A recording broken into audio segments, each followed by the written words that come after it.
My name is James Paget. I'm a Species at Risk and Biodiversity Specialist at the Canadian Wildlife Federation. So I want to welcome everybody to the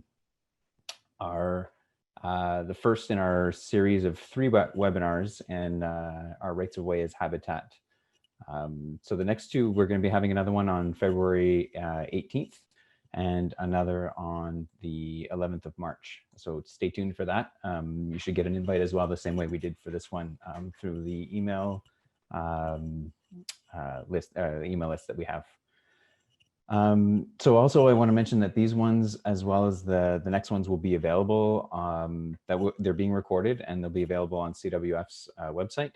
To find them, the best way to do that is just Google CWF webinar, and that'll take you to a webinars page, and you'll be able to browse through recordings that we have. You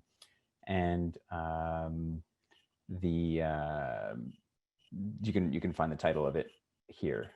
Find it there on our website. Okay, I just want to go through a couple of housekeeping things for our Zoom session today. I'm sure a lot of people are familiar with Zoom these days because there's a lot of Zoom meetings going on now. I want to mention, so for one, if we're going to use the chat for kind of the more technical things, if there's something, if you can't see the screen, if you can't hear us speaking well, maybe use this chat here. But for like questions, and that the chat is only going to go through to our panelists. So I'm actually just switching that now. Yeah, so only attendees can chat with the panelists. So everyone else isn't going to be chatting, seeing what other people post. So they use that just if you can't hear something or for technical problems. For audio though, if you aren't hearing properly, down at the bottom, you should see the audio settings tab. If you're having problems with that, check first to make sure that you've given Zoom access to audio of your computer. And of course, check to make sure your headphones or your speakers aren't muted. That's always a good first check. We'll be doing the Q&A. We'll wait till the end, and you can type your questions into the Q&A that's also found along the tab at the bottom. What I'll do is I'll compile the questions at the end and pose those to the presenters. I should mention, like, if there's anything point of clarification kind of during the presentation, I'll do my best to try and slip it in and get a presenter to just clarify something. But for general questions, for the most part, the questions we're going to try and wait until the end. So just to mention, Canadian Wildlife Federation, we're one of Canada's largest conservation organizations, undertaking projects and conservation across the country. Our mission is to conserve and inspire the conservation of Canada's wildlife and habitats, and there's a number of ways in which we do that.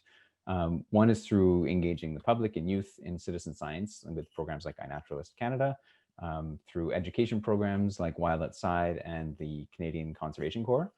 But also we do obviously specific projects in freshwater, marine and terrestrial environments, many of which target species of risk as well, like the examples are right whale, the Blanding's turtle, species at risk bats, and the Monarch butterfly, which speaks to our webinar at hand and ties in well. So with that, I'm going to turn this over to Tracy to talk a little bit about our pollinator rights of way project. And so I will just be giving Tracy control here, and she should be able to take it away in a second.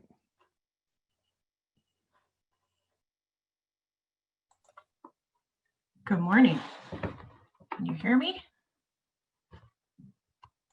Yeah, Tracy, I've got you for sure. Great. Yeah. All right. So I'm the restoration ecologist with the Rights of Way program under CWF. So I'm just going to briefly present our speakers. James, I'm not able to forward slides.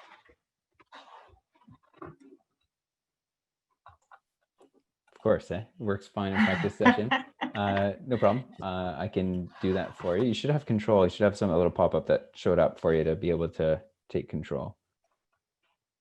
And there's a bit of a delay sometimes, but otherwise I can do it for you. Well, it tells me I can control, but you could advance for me. All right, here we go. All right, so welcome to our CWF Winter Rights of Way for Habitat webinar series. As James mentioned, we have 3. Today is the first one on pollinator protection efforts in New York State. We also have one on the 18th on Morgan's Grant Corridor, the community green space opportunity. And then we have our 3rd one on Thursday, March 11th. And that's on New Jersey Audubon's How Land Managers Can Create Pollinator Habitat. So of course, we're going to record all of these and they'll all be available on the website. And you can also sign up for the email notifications to participate live. Next slide. So just a bit of background on our CWF Rights of Way as Habitat program. So the purpose of this project is to work collaboratively with land managers who manage rights of way lands to work on restore breeding and migratory habitat for the monarch and other pollinators along energy and transportation rights of way. So that could be a hydro line, it could be a gas line, it could be municipal or city rights of way along roads. So just to give you a little overview of our team, we have James, who you've already met. We have Carolyn Callahan, who is our senior biologist. We have Victoria Woodhouse, who you'll hear from later, and myself. And we just wanted to thank Ontario Trillium Foundation for their funding support and our other fabulous partners, which is Lanark County and Hydro One. So a bit more about our project here. So we're working on building this network of right-of-way managers who are keen to do this kind of pollinator meadow habitat restoration. We are building a Canadian chapter of the Rights of Way Working Group. So there is an American chapter and we're expanding on the work that they've already done. We're organizing and facilitating peer-to-peer technical training in habitat restoration, such as these webinars and other workshops to come. We're working with our Rights of Way partners to implement restoration projects in Eastern Ontario. So that's our focus currently. And that includes the counties of Lanark, United, Leeds, and Grenville, Frontenac, Lennox, Addington, Hastings, and Prince Edward County. So basically between Kingston and Ottawa is our sort of study area. Next slide. So here's our photo here of all of our 4 speakers today. They're all from the New York State Department of Transportation. So I will give a bit of a brief bio of each of them, and then I'll let them do their presentation. So first we have Peter Don Levy, and he's the director of the Landscape Architect Bureau in New York State's Department of Transportation Office of Environment. His 28 years at New York State DOT has included landscape, environmental analysis, landscape design, consultant management, construction support, local projects, bike and ped coordination, and landscape stewardship. He has a Bachelor of Landscape Architect degree from the State University of New York's College of Environmental Science and Forestry, a Master's in Regional Planning from the University of Pennsylvania, and has been licensed in New York State since 1982. Then we have Sarah Lazzaro, is an environmental specialist for the New York State Department of Transportation. She has a master's degree in biological science from SUNY Rockport and a BS from SUNY Wildlife Science Program. She has been with New York State DOT for 14 years. Prior experience includes Fish and Wildlife Technician for New York State Department of Environmental Conservation and sage-grouse research assist on the gas fields of Pinedale, Wyoming. Her current duties with New York State DOT are in the construction group, where she ensures department's compliance with environmental regulations while searching for ways to creatively and cost-effectively incorporating habitat improvements into transportation projects. We have also Chris Stanley, who is an environmental specialist for the New York State Department of Transportation. He has a master's degree in fish and wildlife biology from SUNY ESF and a BS in wildlife ecology from the University of Maine. He has been with New York State DOT for 3 years. Chris's primary interests involve conservation of threatened and endangered species, invasive species management, and quantitative ecology. His current duties with New York State DOT are in the Environmental Science Bureau, where he ensures department compliance with environmental regulations while striving to conserve wildlife populations alongside transportation initiatives. And finally, our 4th speaker is Laura Grenninger. She's currently the Roadside Maintenance Program Manager for NYS DOT, and she has over 30 years of combined private sector and public sector experience in environmental compliance, assessment, and analysis, and in implementing stewardship within operations and design within transportation systems.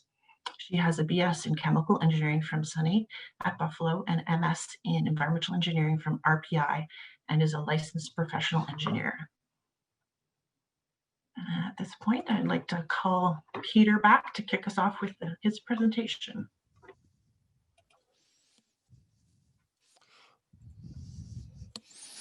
Okay, hopefully this works. Let's see.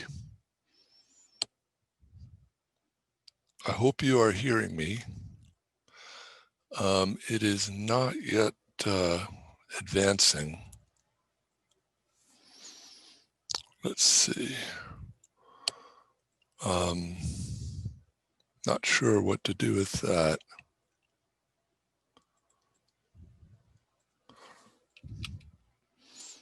Sorry, Peter, I had to unmute. It looked like you were controlling my mouse. You might have to try, remember, right click and advance that way first, and then the next ones should come up okay for you after that.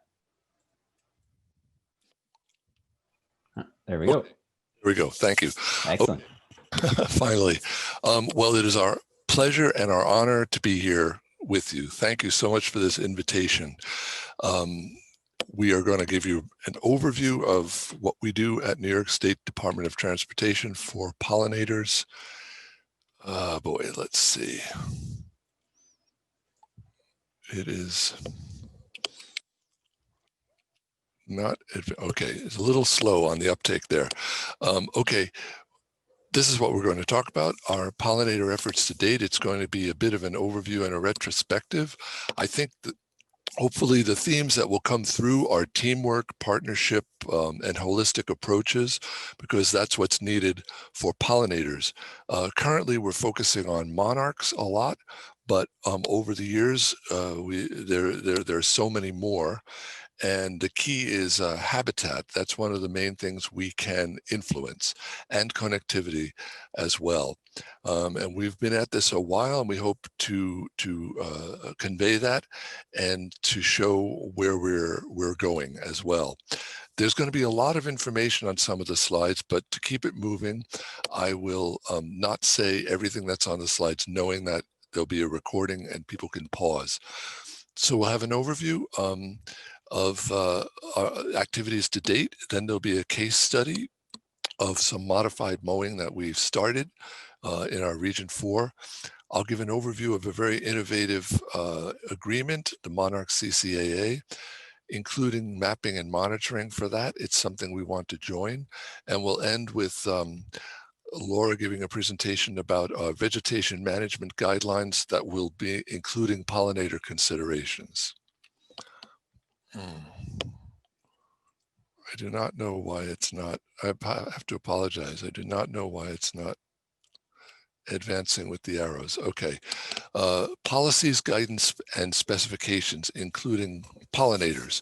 So it has always been the Department of Transportation's policy to have an integrated landscape stewardship approach to the design of our facilities.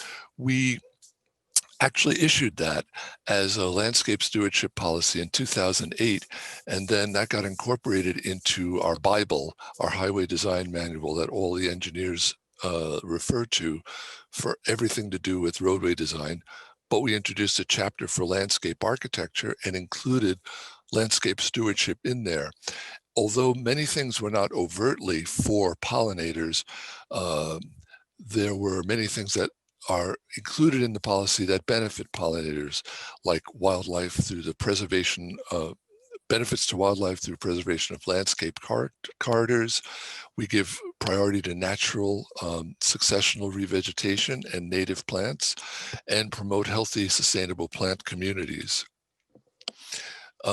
We have standard specifications that are based on really cool season turf grasses for standard roadside, but we also have special specifications that allow designers to choose seed mixes to experiment. And many of our landscape architects have been specifying all kinds of combination of warm season grasses and flowering mixes in the regions, and they have that flexibility introduced in 2014. We also have an operations handbook that's been around for probably about 15 years. The latest version is from 2011, and it gives operational staff kind of an overview of all kinds of environmental compliance, but it includes encouragement to reduce mowable area if safety and operational concerns allowed. So that kind of introduced thinking about that. And Sarah will talk in more detail about a pilot program they did. Our environmental Bible is the environmental manual, which is actually our 20-year anniversary this year. It was originally released as the environmental procedures manual. It's the basis for all environmental compliance on all topics, but it also includes a statement of an environmental policy, 20 years old, which said that we want to show leadership and go beyond simply complying with requirements. And one example of a pollinator-related section is we have a whole robust section on endangered and threatened species. In 2014, the governor finally caught up with us and formed a task force of state agencies, industry, and NGOs and farming community to address the needs for pollinators, because there was such a push, especially from beekeepers, to do something more for pollinators. And we recently, that was issued in 2015 in this report, and we just recently gave an update of all the things that we're doing in this presentation and more that was signed by our commissioner and sent in. So we have the support right from the very top. And what it included was an assessment of the status of pollinators and current and future actions that all agencies will take, and also recommendations to encourage private industries, municipal governments, and citizens. So it was really a task force of a broad consortium of partners, and everybody has a role as outlined in the plan. We have another theme, a partnership opportunity, is we manage in the Office of Environment the Scenic Byways program, which is a grassroots effort where communities come together and designate routes that are scenic or historic. And many of these routes, these groups have come to us and said, we want to partner with you to enhance pollinator habitat. And there are some examples over here. Pollinator gardens, reaching out to schools, driving tours, and they want to collaborate to help us implement best management practices and guidelines for anybody managing any of these scenic roadways. We've also done a lot of 20 years worth of research, and these are federal highway funds on any subject related to transportation, and anyone can propose an idea, and if accepted, it gets submitted to a consortium of universities who compete to designate a principal investigator. And then there's an interdisciplinary technical working group formed project specifically based on what the project needs are and who can really review it. And a principal investigator submits reports quarterly and annually. They publish in journals wherever they can, and they present to our own staff and other partners on their ongoing research. And some past projects have included such things as alternatives to herbicides, weed suppressive ground cover, and integrated vegetation management. And I can give more information on any of those topics and any of those reports if anybody would like to see it at some point. Some of the current initiatives, these are SPR, state planning and research funded projects. Even though they're for invasives, that's the flip side of promoting pollinator habitat. If you suppress invasives, you are promoting pollinator habitat.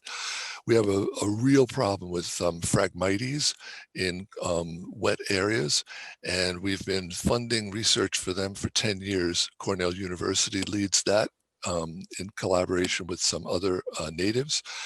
And it causes negative ecological impacts and also interferes with public safety and our own maintenance operations, even in ditches and things like that.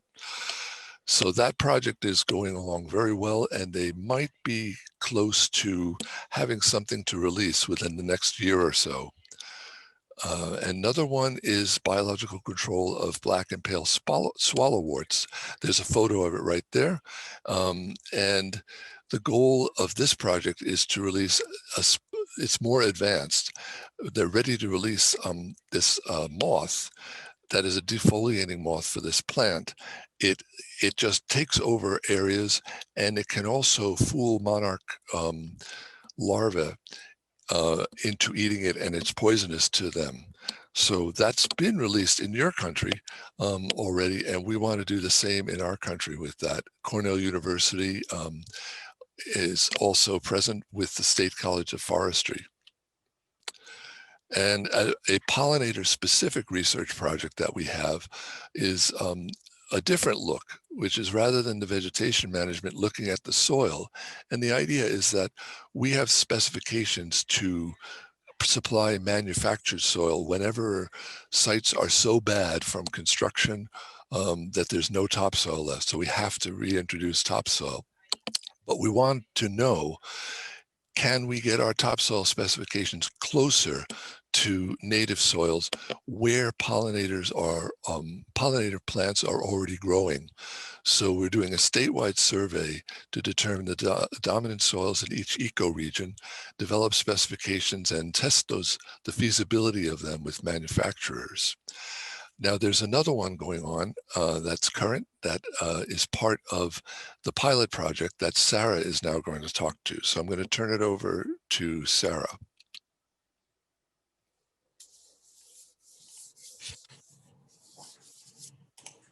Sarah? Okay. Yes, Yeah, sorry, I'm here. You should have control now, Sarah. Okay. Let's see. All right. Thank you, Peter, for that background. And as Peter said, I'm with the Rochester office out of the New York State Department of Transportation. And just a quick way about the way we're structured. So Peter's from our main office, our central office, but within each region, there's environmental specialists within each group. So there's we're embedded in maintenance, we're embedded in design, and we're embedded in construction. And we're all tasked with seeing through environmental commitments and influencing and guiding and being creative whenever we can. So this pilot project was a collaboration with my counterpart, Mary Ellen, from our maintenance group. And at the end of this section, I hope to have shown that even minor changes to everyday procedures can lead to conservation efforts being done by maybe an agency that you normally wouldn't think of as doing conservation. Okay. Oh, it's not advancing. Sorry. Oh, there we go. All right, but first some background. In 2008, there was a statewide economic crisis that led, in response to that, the departments reduced our mowing efforts. And through the years, we've noticed that the right-of-way, the characteristic of the right-of-way was shifting. We're getting more natural colonization of wildflowers in the right-of-way. And then starting, and you know, then the momentum started building about the pollinator decline, pollinator need our help. So then 2014, President Obama put out this presidential memorandum. And then shortly thereafter, our governor put out this task force call to action.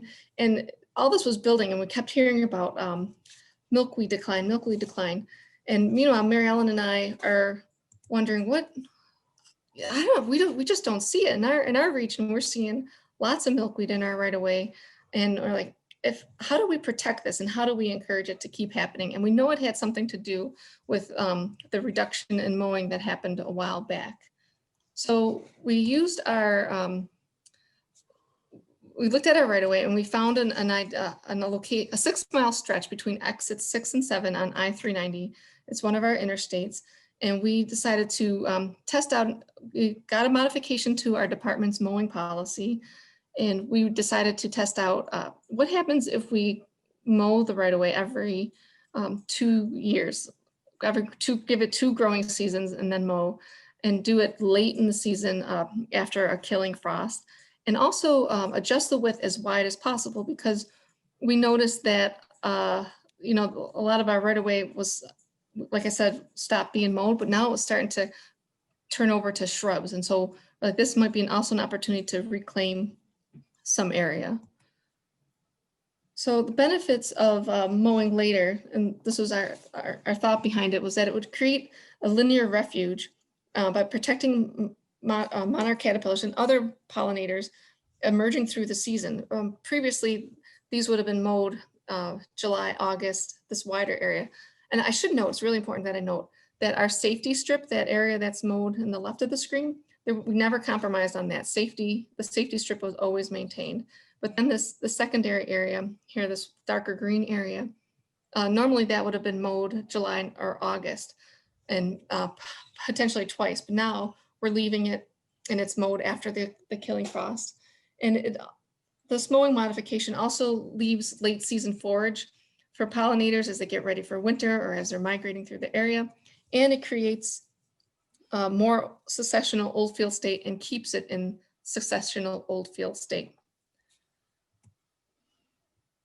So we did some butterfly surveys, and when 2015 was the first year, the control year before we did any of the mowing modification. And during that year, we only found 8 species. These were pollard walks. We did them once a month. And then in 2016 and 2017, we both years we found 16 species using this modified mowed area, but they had, although different proportions. We saw no change in the operating cost because essentially the same amount or the same frequency of mowing was happening, just later and just delayed. There was no change in visibility for the traveling public. We had no complaints, and there was no change to the highway drainage system. So our maintenance folks were happy about that. We were very excited about the results of the pilot, and I'll get to that, but we ended up developing a research project to support this because we were only really able to do a qualitative analysis, and we thought we were onto something and we wanted to look into that further. But sticking with the pilot area for now, this actually, it came about, I have young children and I was at the zoo. The Seneca Park Zoo is Rochester, New York's local zoo. And I saw a sign for their butterfly beltway. And I was like, what is this? And it turns out it's a program that's been in place since 2002. And they establish pollinator gardens throughout the Rochester area. And to date, they had planted 300 gardens across the region. And they're, really small scale, really trying to infiltrate the community. And we reached out to them and said, hey, we have this 6-mile stretch of interstate that we are trying to conserve for pollinators, and we're doing this modified mowing. Is there a way it could fit into your butterfly beltway program? And they were thrilled. They were extremely excited. This partnership developed where they enrolled our right away, counted in their program, and then in exchange or in turn for that, we have these two rest areas within the 6-mile stretch, and the zoo helped us plant interpretive gardens. So here's pictures of it being planted, and then here's a couple months later of it in bloom, and you'll notice there's a lot of swamp milkweed planted there. These rest areas get approximately 13,300 vehicles pass by there a day. But when we were planting, there were these huge tourist buses coming up, it seemed from the New York City, on their way to, I suspect, Niagara Falls. Were stopping, and just the amount of people that were coming off and the interest, we were getting so many questions. And the rest area staff also says that a lot of people stop and take a look at the garden, and it gives them a place to stretch their legs and go to. So there's lots of opportunity here for outreach and education. Working with the zoo, we also developed these interpretive signs. The sign on the left is actually attached to the building. And I love this, that we took the butterfly beltway and we made, like start thinking about highways as beltways. And like when you start thinking about that, and everywhere a road bisects, like the potential to really help pollinators on the right of way, it's enormous. And I think that concept really has struck home for me, was highways as part of a butterfly beltway. And the sign, the small monarch sign, that's kind of been our symbol throughout the rest areas to help guide people that this is all connected. So that's actually inside the garden. This the lower sign on the lower right is this actually is alongside the conservation area, the modified mowing area, and that's where people can walk their dogs and take a look and learn more about the common roadside plants that maybe in the past were thought of as weeds, but are actually very beneficial to pollinators. And oh, and here's a picture looking back at the rest area with the milkweed in there, and you build it and they will come. The swamp milkweed, the monarchs found it and they devoured it, and it's been a joy to watch. And the right away, the zoo, the Seneca Park Zoo, has been using our right away and then our gardens as a no-cost local milkweed seed source for their outreach programs. So it's like this big loop that we have going where we keep helping each other. And so now back to our research. So like I said, in the pilot area, we didn't have the ability to do a quantitative study. So we used the state planning and research program that Peter described earlier to fund a 3-year study. It started in 2019, and this will be the last field season. And the Rochester Institute of Technology is the research group behind this project. They came up with a design of 32 paired locations looking at the modified mow, which is that late biennial mow, versus the control, our normal standard mowing practice or normal policy. And this is statewide. This is everywhere, way up north, all the way down Catskills and all the way west of Buffalo. So the whole state's covered. And we asked them to evaluate effects on natural regeneration of wildflowers, specifically milkweed, pollinator diversity and abundance. And while we were at it, we threw in noxious plants and invasive plants, because those are, we realized that changing the mowing could also impact those. And lastly, we asked them to look at operational costs. So this is, there's been 2 field seasons completed, and these are preliminary results. And what's most promising, or so far what's come out to be most promising, is it looks like there's going to be a markedly lower invasive noxious plant proportion to the vegetation in the modified mowed area. Dr. Whitney also informed me that there's, right now at this time, she doesn't see a difference in pollinator abundance or diversity, but she also added the caveat that she was delayed in getting staff on board but last spring to do some of this analysis due to COVID. So she said, take that with a grain of salt, it may change. And currently, actually today, she is presenting a poster at the Transportation Research Board, and she will be available for questions from 2:30 to 4:30 at that location. But her poster is also available at this link on the Figshare site.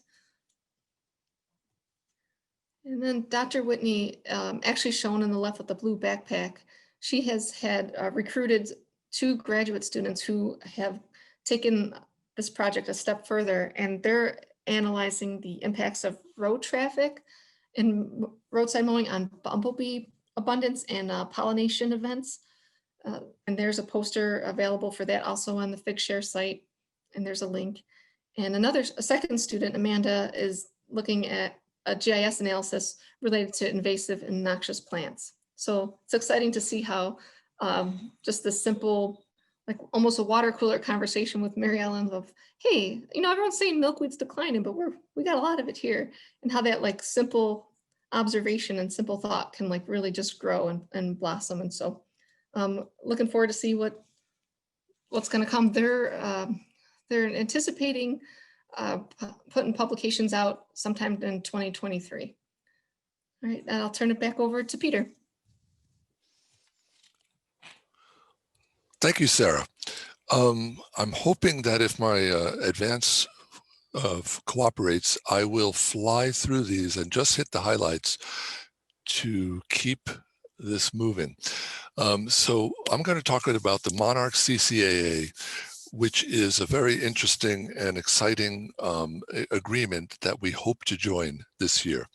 And to just give some context, in 1973, the US government put in place the Endangered Species Act to protect wildlife and ecosystems on which they depend. And we coordinate all the time under Section 7, which requires us to coordinate with the Fish and Wildlife Service and National Marine Fisheries Service regarding species and that are threatened or endangered, and they are called listed species. We receive substantial federal funds, and that's anytime we have a federally funded project, we need to coordinate with them. So the Monarch has been petitioned, the Fish and Wildlife Service has petitioned to list the Monarch for quite a long time. And in 2014, they embarked on assessing the status of it. They could list it as warranted, not warranted, or warranted but precluded. It's a rare listing, but that's what they just did on in December. So meaning that it's warranted, it will be protected at some point likely, but they have other species to look at first. They do not have the resources. So that means that the butterfly is a candidate for protection. And they are saying they're going to reevaluate that in a few years hence. But we think with the new administration and lawsuits that are already happening by advocates who want to see it listed sooner, that it will be listed sooner. So there is a tool that the U.S. Fish and Wildlife Service has called a CCAA, which is a Candidate Conservation Agreement with Insurances. And it is an incentive tool for entities to initiate voluntary actions in advance of the listing to help them decide, the Fish and Wildlife Service decide whether or not to list, and also to get the right things done before the listing happens. They have a policy and regulations that they've published, and what happens is landowners commit to these proactive conservation actions, and in turn, they are able to do status quo operations if it does get listed. So you get started ahead of time, it's voluntary, and then if it's listed, you already have an agreement in place. So what is the Monarch CCAA? There's a group, the Energy Resource Center at the University of Illinois, Chicago is very proactive, and they formed a right-of-way as Habitat Working Group in 2015, noting that historically roads, rails, and utilities can be a perfect environment for maintaining that early successional habitat through mowing and management for their safety and operations. That happens to be good for monarchs and other pollinators. So following the guidelines from the Fish and Wildlife Service, this group formed an advisory team and drafted one of those CCAAs. It went through a public comment period, and it got issued in 2020. And people commit, and then the commitment is for 25 years. It's managed by the University of Illinois, Chicago. Their goal is to enroll 26 million acres.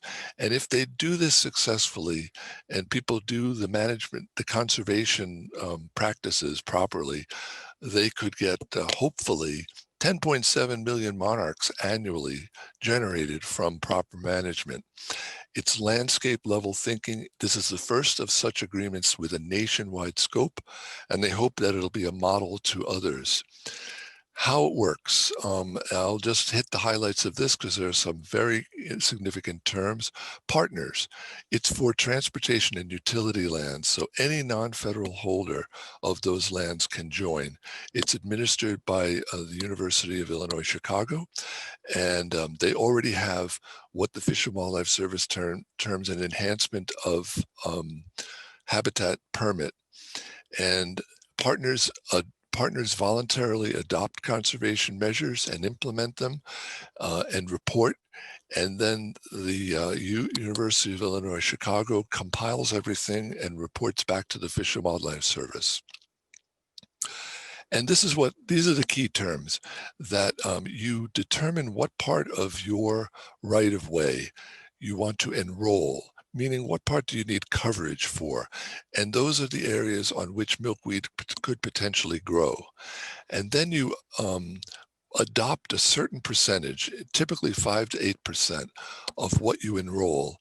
You adopt them and implement restoration projects during project construction, and also beneficial management on certain percentage. And in turn, you can have status quo operations on the rest of your property.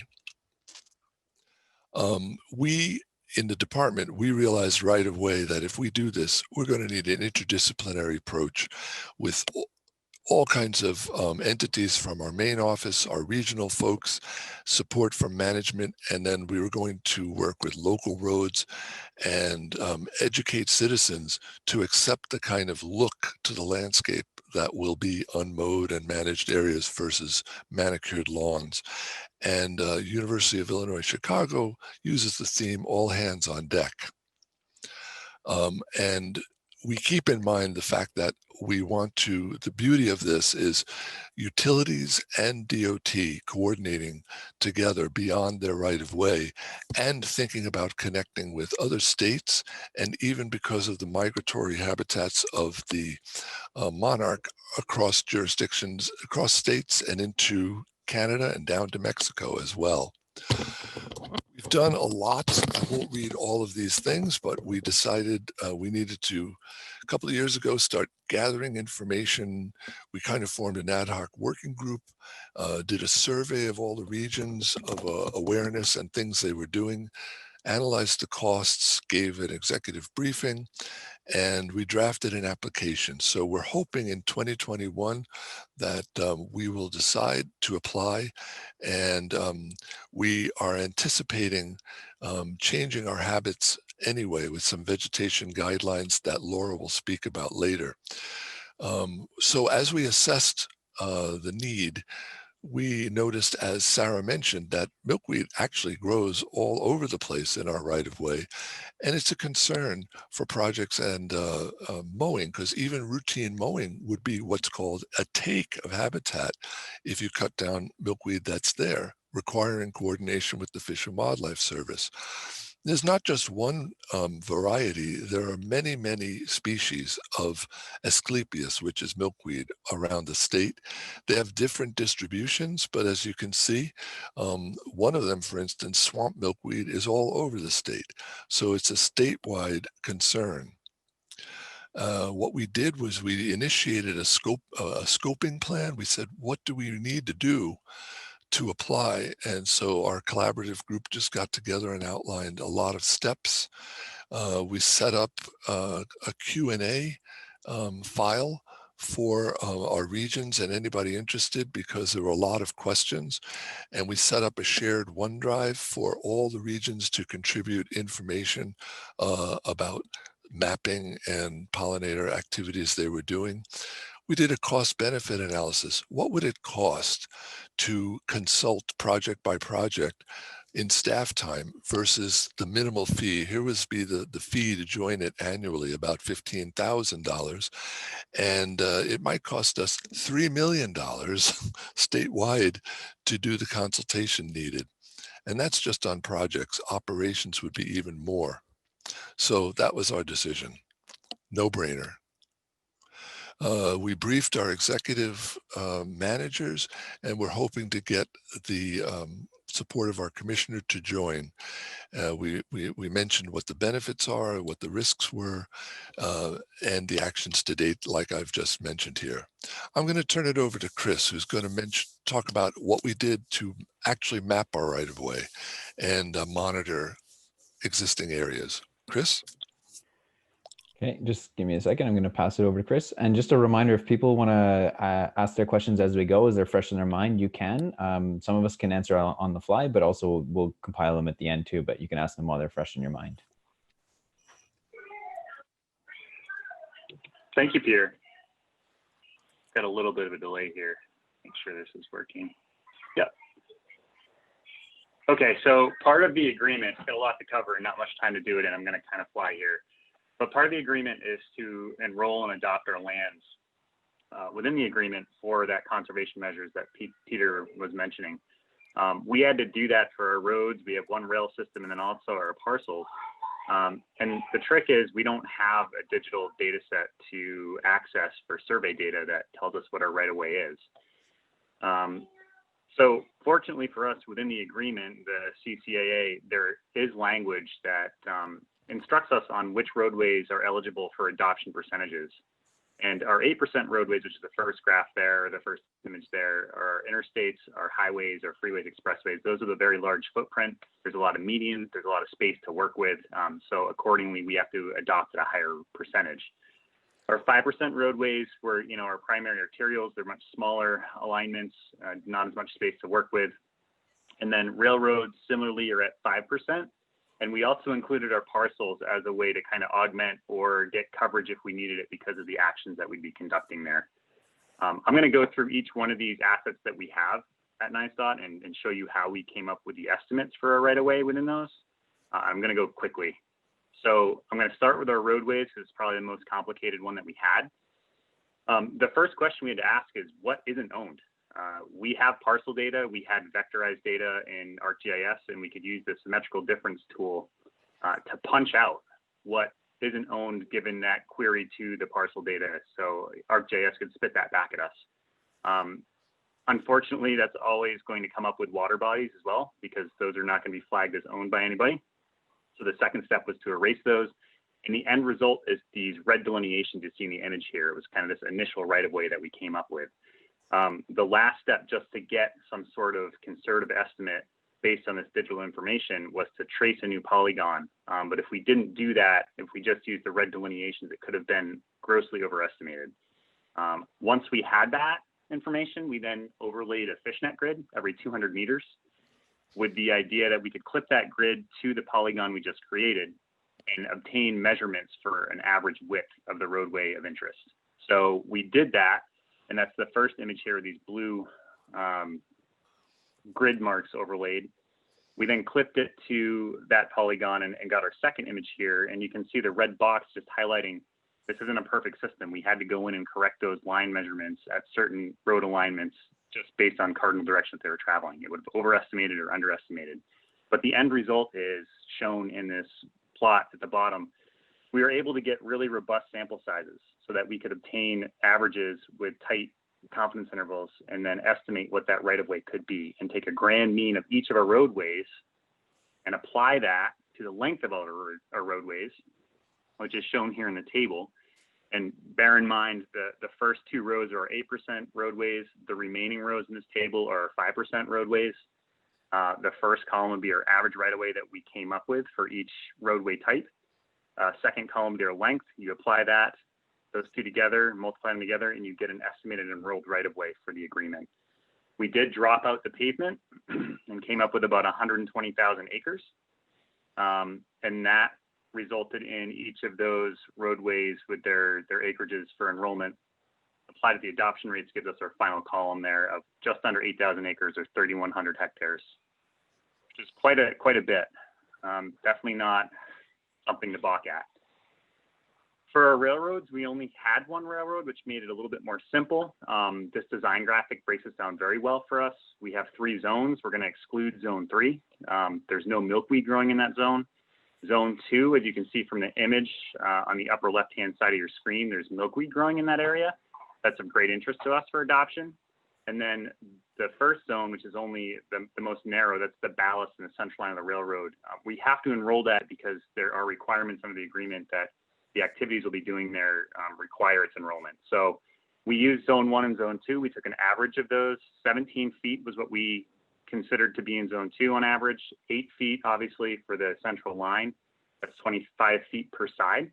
which gave us our 50-foot total width. And we applied that to 41 miles of railroad to come up with an obligate of 12 acres of adopted lands in that 248 acres total. But we're probably going to use the entire 248 acres and adopt that to pick at that 8,000 acres that we're going to be accountable for adoption. So it's a way to kind of get more acreage into that adoption front. Our parcels, these include our maintenance facilities, our rest areas, any unused properties that we've picked up for projects. We do have an abandoned airport, which is pretty interesting. And we have to enroll these because the coverage is necessary, or because, again, we want to put that adoption percentage towards that total 8,000 acres that we need to be accountable for with conservation measures for monarchs. This is a really unique way to approach this. We actually reached out to the regions, and Sarah gave a really great breakdown of how we work as an office. We have main office, and then we have regional staff within each of those areas of New York State that we can reach out to for local knowledge. We created maps in our working groups in the main office, which includes some of that regional staff, set those maps out to each of the regions and ask them, hey, what needs to be adopted and what needs to be enrolled of these parcels that we have? And you can see there were a lot of approaches used. Some folks were using GIS and giving us polygons and shape files. Others were drawing it in with a marker and indicating what the acreages were. Really great collaboration, really great use of local knowledge, and just so valuable. So keep that in mind as you go through these things. And these estimates are far from complete. The agreement allows us some lead time. We have about 5 years before we have to get to that full 8,000 acres of adoption when we join and if we join. But we still have to exclude a lot of areas, and the agreement allows for that. And that's what's shown in this image here. This is a right-of-way snapshot. This green hash mark, I love this image, really shows treat areas that are not going to be useful towards monarch conservation or pollinator conservation that we can actually exclude from the agreement and drop our total acreages out. So we've yet to do that for any of our assets, and we need to.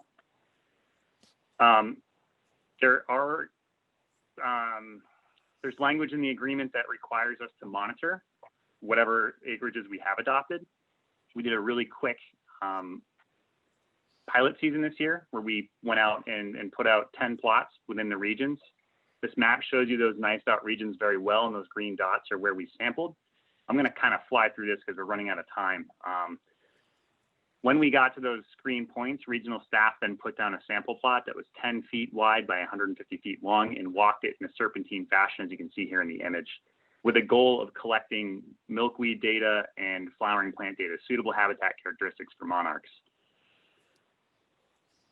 We used this data sheet from the right-of-way as habitat working group that's been mentioned previously, and we really just modified this as shown by this yellow box to incorporate more required information that we could use towards the monitoring effort.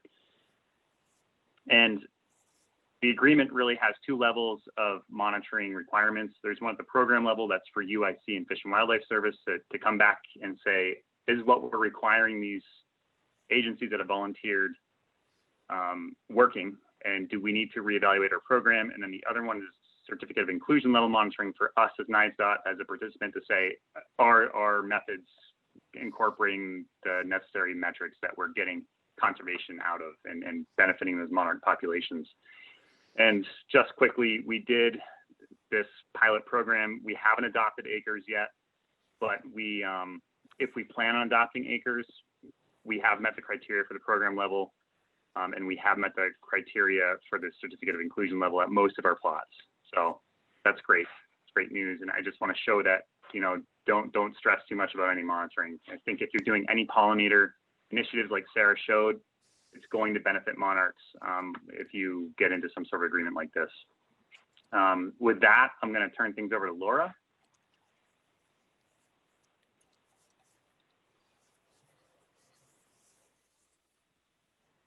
There you go, Laura. You should have control now. Thank you. Hope everyone's still doing good and sticking with us.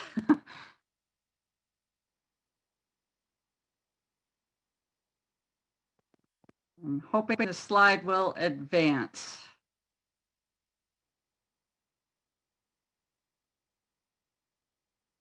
While I'm waiting for it to advance, I'm with our maintenance operations, which maintains the highway system. And it doesn't seem to be advancing. I tried the right click.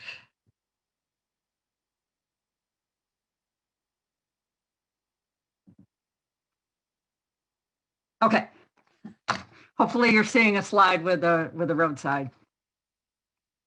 So how do we look to institutionalize these practices on a large scale throughout a large agency with large diverse amount of property? In this next segment, I'll be overviewing our initial thoughts on revising our vegetation management guidelines to formally include these practices. And all that I'll be talking about will be conceptual and is still in development. So this is a brief overview of our current approach. The revised guidelines would formally update the objectives of vegetation management. Roadsides can be considered an asset where the goal is for safe, sustainable, and effective roadsides with multiple management objectives, including pollinator habitat objectives. We include a framework for where and how we can place these adopted areas or pollinator habitat areas, and define those areas in terms of the right-of-way zones and practices across the roadside. It would update the principles of integrated vegetation management, IVM, regarding prevention and thresholds for controls in multiple control methods, including mowing, herbicides, other methods as non-isolated practices, and promote it as a connected decision process. So starting with our current guidelines, which Sarah mentioned, generally our reduced mowing direction that has occurred from years back.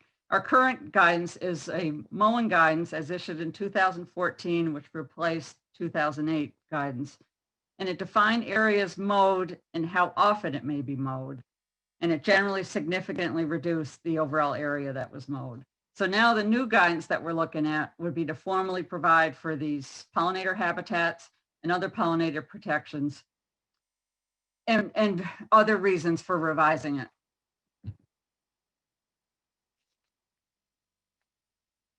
The existing mowing guidelines focused on mowing practices only and by times per year. It has single pass mowing, which is the width of a mower, that is in the area adjacent to the pavement that can be mowed multiple times a year. The rest of the area, the rest of the clear zone is only mowed annually, and only the areas in yellow are targeted for mowing.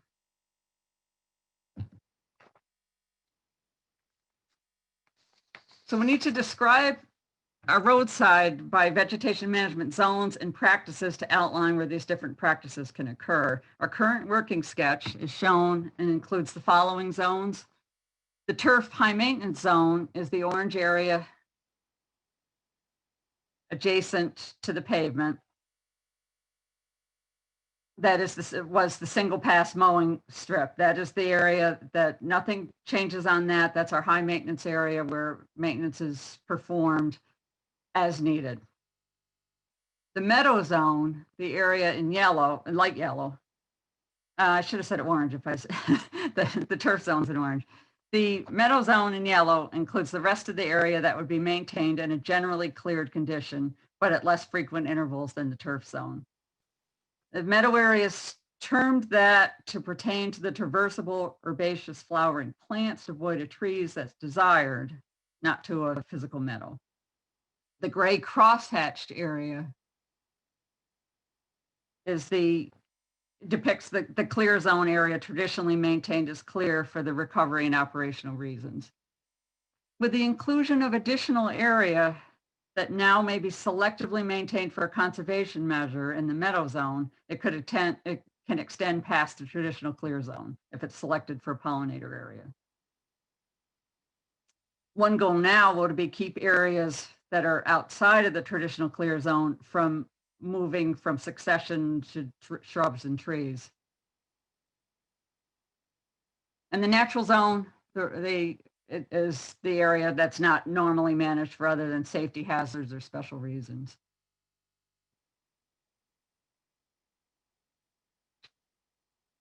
The meadow zone is where we may manage vegetation by conservation measures that will support the pollinators. These can include the adjusted mowing time and times mowing outside of monarch season, which is generally or May 1st, after October 1st, or a 20-day window that can be allowed in early summer. It could be a set aside or rotational mowing with intervals of 2 or more years before mowing.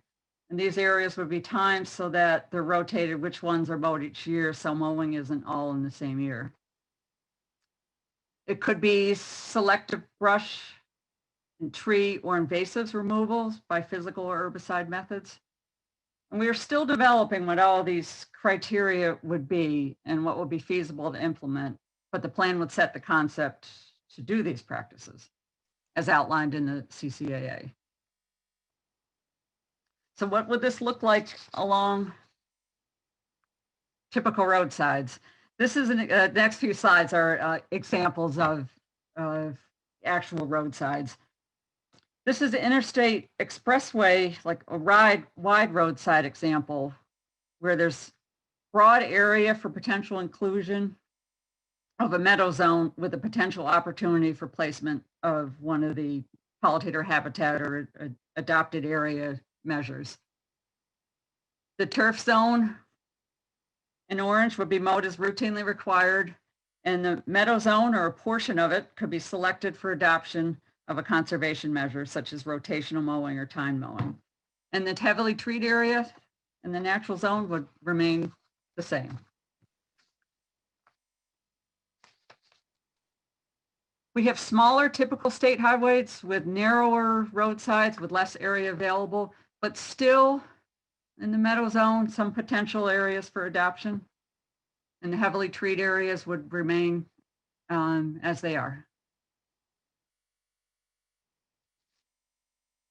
Wide medians can be another example for potential of adoption within the middle area.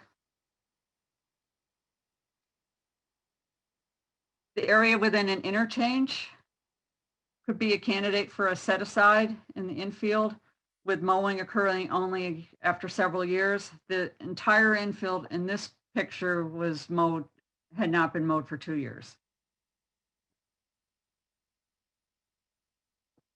We do have challenges with where we can identify areas to adopt and implementing them. A lot of our highways do not have the wide expanse of available suitable habitat. Many roadsides have rock outcrops, have trees close to the road, or in villages where there's little where we don't have control over things and there's little opportunity.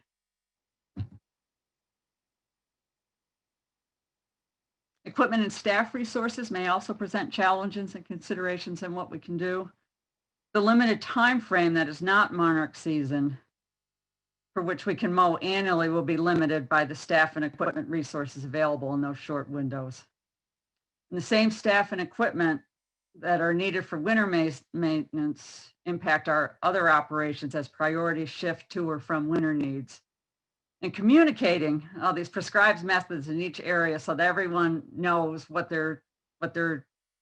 intended in each area, and to be able to track it and report it are all things that may be challenges, and it's still evolving how we would do that. One of the tools that we're looking to have to assist with the implementation and communication is a Vegetation Cca Mapping App, which is currently in development, and would be one of our tools along with the other mapping apps that we have within DOT. And this would help with identifying and communicating the areas that are to be adopted and what the designated practice will be by location. And it can also assist with excluding those areas in the initial enrollment estimate that we just don't have an action in, or there won't be habitat, so that we don't need to keep enrolled. And it can assist with record keeping of the areas involved when we do need to start reporting. And on the positive note, as we move forward to further implement these practices, many acres have been placed with conservation measures meeting the adoption criteria. These pictures show adopted adopted acres in different situations across New York. The top picture is of a median in our Buffalo region. The top right is along the interstate in our Rochester region. And the bottom one is along a highway in Poughkeepsie. We'll hopefully gain more experience and get more adopted acres as we continue implementing this program. And thank you all. I will turn it back, I think, to Peter. Yes, if you could just advance, there we go. That's our contact information, and I want to thank everyone once again for your attention and your interest. Please feel free to contact us individually or collectively about any of the aspects here. We're very, very interested in your feedback and in collaborating with you. Thank you very much. I know we went over, but I'm hoping we have time for a few questions. I see some that came up in the chat. Yeah, thanks everyone. I know, yeah, we did go a little bit long. We still have quite a few attendees still on, so that's great. If there are any questions, you can type them into the Q&A, which have been answered by a few of our presenters as we've been going, which has been great. If there are any others looming, feel free to add them into the chat. Into the Q&A part at the bottom. And I'll pose them to presenters. One that came into through the chat actually was answered through the chat, but I don't think everybody else would have seen this. So it was a question of, is there a species of Asclepias, so a species of milkweed that is most attractive to monarchs? So maybe I'll let you answer that. Sarah, I think, answered back in the chat. Sarah, it looks like you answered that regarding your area. She said, I'm not hearing her, but she said swamp milkweed. And that was the one, when I showed a map of 4 different distributions, that was the one that was most prevalent around the state. I think that is the most commonly available and kind of guaranteed to attract them. And I assume. Thanks for jumping in. That's correct. And the Latin name is incarnata. I was just looking that up. And I assume, as we saw on the map, that varies by region. And depending where are you, like if we're thinking of the Canadian specifically, I know in Eastern Canada, the common milkweed is more common and abundant generally, but I don't know if Tracy, maybe you have some insight on that as well as far as the species. Yeah, so for Ontario, definitely, like you said, the common milkweed is very common. We also have swamp milkweed. Some drier places, we have people planting butterfly weed, which is more of a Western species. But found natively growing would be the common. Actually, also down in the sandy areas of Long Island, which is a terminal moraine of a glacier, we get Asclepias tuberosa down there, butterfly weed. Great, thanks. Another question coming in is, I think more so for Canada, is if we've had any contact in collaboration with the Ontario Ministry of Transportation on this front. I can just touch on that briefly. So yes, we've sort of have some connections there. They're doing their own work with pollinator gardens and doing some tests to see what seeds work and what they can do on their roadways. So we keep an eye on what they're up to, and they keep track of our project as well. And on a similar note, we've had a contact with Ministry of Transportation regarding road mortality for Blanding's turtles. So, and they've been open to working with us to put up mitigation. So there's some good collaboration there. We could tie the 2 projects in together. And on a similar note, Ethan is asking if there are cities in New York State following your lead, and if you're engaging with them, adopting similar measures for reduced mowing, bearing in mind, I guess not all roads, there's different jurisdictions for different areas and different roads.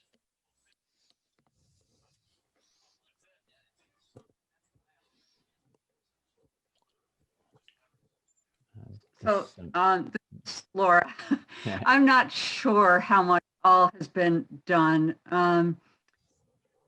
There are many different collaborations and it's multiple different agreements with different cities where things are worked out on who's mowing what and which sometimes isn't exactly their, their own responsibilities and some things get, there's different agreements. When they are working on our roads, it is requested that they need to be following our guidelines. So I don't know how much that transfers over to the cities to their own responsibilities. They also tend to not have the expressways where there's the wider areas where there's more opportunity to do a lot of mowing. There's a lot of questions with this too, as far as the CCAA within villages and which things we have control over. So I guess this is not a real clear answer that I'm not sure what all the different agreements are. There's also questions just going that the localities can also join the CCAA if they find benefit in their right-of-way organization, they could also join. And we're working out how to, additional coordination with that too. Yeah, we're thinking one possibility might be we could help them out with if they want to join, or they could form a little consortium like of different entities to join, and we might consider funding their fees, their maintenance fees for being part of it annually. And as far as where we pass through the cities, we've pretty much at this point kept it all in our enrollment when it's a state highway going through the city.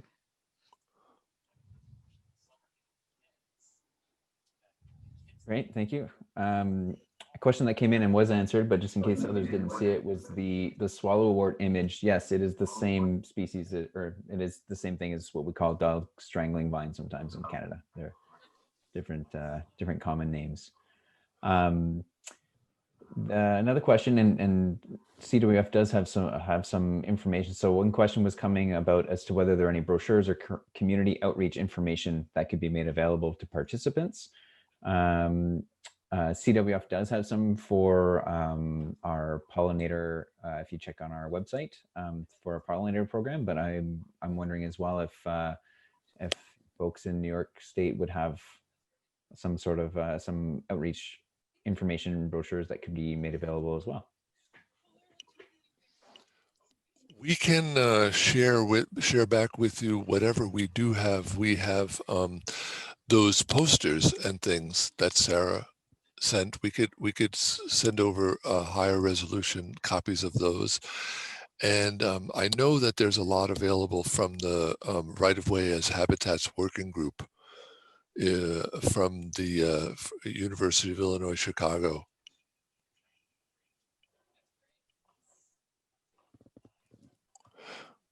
I don't know if anyone else in my group knows much about other, brochure. We haven't really made our own, public outreach pollinator brochures. We have done some things like that for certain invasives to raise awareness, because we want people to spot those invasives and report them.